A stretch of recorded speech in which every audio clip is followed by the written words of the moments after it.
అందరికీ నమస్కారం. ఈ రోజు మనతో పాటుగా ఉన్నారు తెలుగు రేఖ మ్యారేజ్ బ్యూరో అధినేత సాయిబాబా గారు ఉన్నారు. మాట్లాడదాం. హలో సార్, నమస్తే. హాయ్ అండి. నమస్తే అండి. ఎలా ఉన్నారు సార్? అంతా బాగున్నానండి.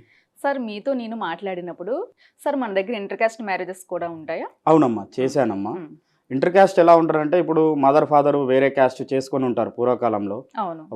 వాళ్ళ పిల్లలకు వేరే క్యాస్ట్ అయినా పర్వాలేదని నా దగ్గరకొస్తారు. హ్మ్. హ్మ్. వాళ్ళకి గూడా చూస్తామమ్మా. హ్మ్. లేదంటే వాళ్ళ ఇంట్లో ఇప్పుడు బ్రదరు లవ్ మ్యారేజో, లేకుంటే సిస్టరు లవ్ మ్యారేజో చేసుకొని ఉంటారు గదా! హ్మ్. హ్మ్. వాళ్ళేందంటే కులస్తులతో మాట్లాడడానికి భయపడి, అవును. వాళ్ళతో చెప్పుకోలేక మా దగ్గరకొచ్చి వాళ్ళ బాధ చెప్పుకుంటారమ్మా. హ్మ్. సార్ చూడండి సార్, మా అమ్మాయికి వేరే క్యాస్ట్ అయినా పర్వాలేదని అనే హ్మ్. హ్మ్. కుటుంబాలు గూడా ఉన్నాయమ్మా. హ్మ్. మంచి సాంప్రదాయమైన కుటుంబాలున్నాయి. వాళ్ళకి గూడా ఖచ్చితంగా సర్వీస్ జేస్తాము. హ్మ్. చూస్తాం గూడా. ఓకే. హ్మ్. ఔట్ ఆఫ్ కంట్రీస్ కూడా ఏమన్నా ఉంటుందా సార్? ఎన్ఆర్ఐ సంబంధాలు గూడా చూస్తానమ్మా నేను. హ్మ్. ఎన్ఆర్ఐ గూడా అన్ని కంట్రీల నుంచి ఉన్నారు నాకు. అమెరికా, కెనడా, హ్మ్. ఆస్ట్రేలియా, హ్మ్.